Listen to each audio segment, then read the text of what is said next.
Hello' বন্ধু বান্ধৱীসকল, কেনে আছে আপোনালোকে? আজি ৰবিবাৰ, সেয়েহে ৰবিবাৰ বুলি কিছু স্পেচিয়েল ডিছ বনাম বুলি ভাবিলোঁ। সেয়েহে এয়া মই কচু কাটি লৈছোঁ সৰু সৰুকৈ আৰু মিক্সাৰ গ্ৰাইণ্ডাৰত এইখিনি মই গ্ৰাইণ্ড হ'ব দিছোঁ। এয়া ধুনীয়াকৈ গ্ৰাইণ্ড হৈছে কচুখিনি। এতিয়া মাছ মই ভাজি লৈছোঁ আৰু মাছৰ মূৰটোও ভাজি লৈছোঁ। এয়া কেৰাহীত দিছোঁ তেলখিনি গৰম হওঁতে ইয়াতে দি দিছোঁ মই পটাত পিচি লোৱা 2টা ডাঙৰ পিঁয়াজ। এতিয়া পিঁয়াজখিনি ৰঙচুৱা হোৱালৈকে ভাজিম আৰু ইয়াতে দি দিম অকণমান পাঁচফোৰণ আৰু এটা কেঁচা জলকীয়া। এইখিনি ভালকৈ ভাজি লৈছোঁ। ইয়াতে এতিয়া দি দিছোঁ নহৰু আদাৰ পেষ্ট। এয়া চাওক, ভজা হ'বই আৰু এইখিনি মচমচীয়াকৈ ভাজিব লাগিব। ইয়াতে দি দিম মই হালধি অকণমান আৰু নিমখ আধা চামুচ দিলেই হৈ যাব, সৰু চামুচেৰে আধা চামুচ। এয়া অকণমান চেনি দিছোঁ আৰু এইখিনি ভালকৈ ভাজি লৈছোঁ। চাওক, ধুনীয়াকৈ ভজা হৈ গৈছে। ইয়াতে দি দিম মই এতিয়া অকণমান জিৰা গুড়ি।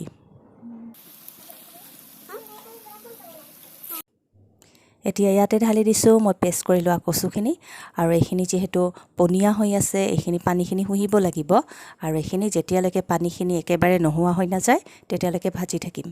মছলাখিনিৰ লগত কচুখিনি ভালকৈ লৰাই দিছোঁ, মিক্স হ'বলৈ দিছোঁ। এতিয়া এইখিনি ভালকৈ ভাজি থাকিম। ইয়াতে চাওক, বহুতেই পানী উঠিছে, পানীখিনি গোটেইখিনি নোহোৱা হ'ব লাগিব। এয়া পানীখিনি এতিয়া একদম শুহি গৈছে। কচুখিনি এতিয়া ভালকৈ ভাজি ল'ম। এয়া ভাজি আছোঁ কচুখিনি। ইয়াতে মাছৰ মূৰটো মই দি দিছোঁ কচুখিনিত, অকণমান ভাঙি দিছোঁ মূৰটো আৰু এইখিনি ভালকৈ মিক্স কৰি দিম। মাছৰ মূৰ নিদিলেও হয়, কিন্তু মাছৰ মূৰটো দিলে টেষ্টটো ভাল হয়। ইয়াতে অকণমান খাৰ দিলোঁ আৰু কচু ৰেডি হৈ গ'ল। এতিয়া ভাজিবলৈ লাগিব। আপোনালোকে যিমান ভাজিব খোজে ভাজিব পাৰে, ভাজি থাকিলে ইয়াৰ বেছি টেষ্টটো ভাল হৈ যায় যিমানেই ভাজে। এয়া আমাৰ কচু ৰেডি হৈ গ'ল। ভাতৰ লগত ধুনীয়াকৈ আপোনালোকে খাব পাৰে, গৰমে গৰমে, খুবেই টেষ্টি। এতিয়া আহিছোঁ অন্য এটা ৰেচিপিলৈ। ফিছ কাৰী বনাওঁ বুলি ভাবিলোঁ, সেয়েহে তেল দিলোঁ আৰু তেলখিনি গৰম যিহেতু হৈয়ে আছে, ইয়াতে দি দিলোঁ মই পিঁয়াজ। এতিয়া পিঁয়াজখিনি ভালকৈ ভাজি ল'ম। ইয়াতে দিছোঁ মই এটা কেঁচা জলকীয়া আৰু অকণমান পাঁচফোৰণ আৰু এইখিনি ভালকৈ ভাজি ল'ম। এয়া চাওক, পিঁয়াজখিনি ৰঙচুৱা হ'ব ধৰিছে। এতিয়া ইয়াতে দি দিছোঁ মই কুটি থোৱা আলু কেইডোখৰ। মই এটি মিডিয়াম চাইজৰ আলু লৈছোঁ আৰু সৰু সৰুকৈ আলু কেইপিচ কাটি লৈছোঁ। এতিয়া এইখিনি ভালকৈ ভাজি ল'ম আৰু ইয়াতে দিছোঁ হালধি, অকণমান হালধি দিলেই হ'ব, আৰু দিছোঁ নিমখ অকণমান, সৰু চামুচেৰে আধা চামুচ নিমখ। এতিয়া এইখিনি ভালকৈ ভাজি লৈ আছোঁ। ইয়াতে দি দিছোঁ অকণমান চেনি, টেষ্টৰ বাবে চেনি অকণমান মই দিওঁৱেই। এতিয়া ইয়াতে দিছোঁ আদা আৰু নহৰুৰ পেষ্ট, অকণমান দিলেই হ'ব, বেছি নালাগে। আৰু এইখিনি এতিয়া ভালদৰে ভাজি ল'ম।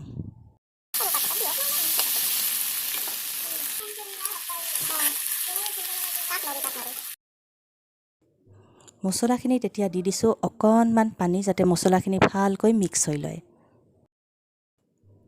এতিয়া পানীখিনি শুহি গৈছে। এতিয়া চাওক, ধুনীয়াকৈ মছলাখিনিৰ পৰা তেল ওলাইছে। এতিয়া ইয়াত দি দিছোঁ অকণমান জিৰা আৰু অকণমান ধনিয়া গুড়ি আৰু জলকীয়া গুড়ি আৰু এইখিনি ভালকৈ লৰাই দিছোঁ। এতিয়া ইয়াতে দিম মই অকণমান দৈ, 2 চামুচ দৈ দিছোঁ, বেছি দিয়া নাই। আৰু এয়া লৰাই দিছোঁ ভালকৈ। কালাৰটো খুবেই ধুনীয়া হৈছে কাৰীখিনিৰ।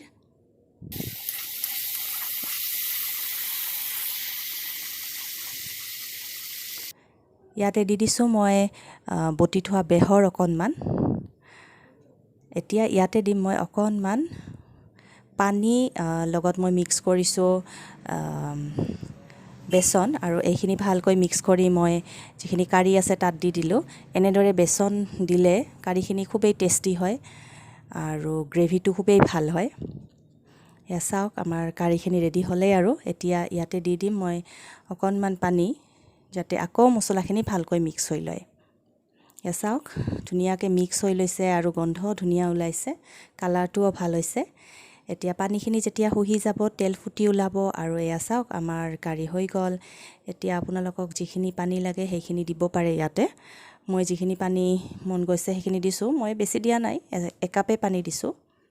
এয়া চাওক, পানী উতলিছে। এতিয়া উতলত দি দিলোঁ মই মাছ কেইডোখৰ। এয়া মাছ উতলি ৰেডি হৈ গৈছে। ইয়াতে ওপৰৰ পৰা ঢালি দিছোঁ মই গৰম মছলা। আমাৰ কাৰী ৰেডি। এনেদৰে আপোনালোকে গৰমে গৰমে ভাতৰ লগত খাব পাৰে, খুবেই টেষ্টি হয় এই ফিছ কাৰী।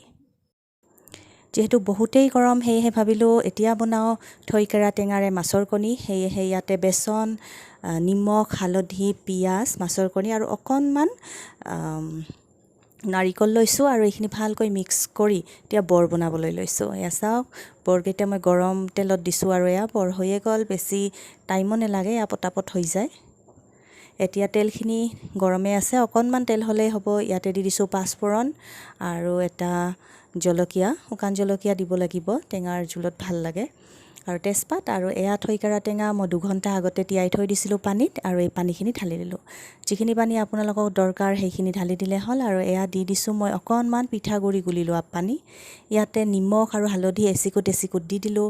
আৰু এয়া চাওক, টেঙাৰ জোল হৈয়ে গ'ল। অকণমান জিৰা গুড়ি দিছোঁ টেষ্টৰ বাবে। এয়া চাওক, উতলি আহিলেই টেঙা, আৰু ইয়াতে দি দিছোঁ মই অকণমান চেনি, যিহেতু অকণ মিঠা হ'লে আমি সকলোৱে ভাল পাওঁ।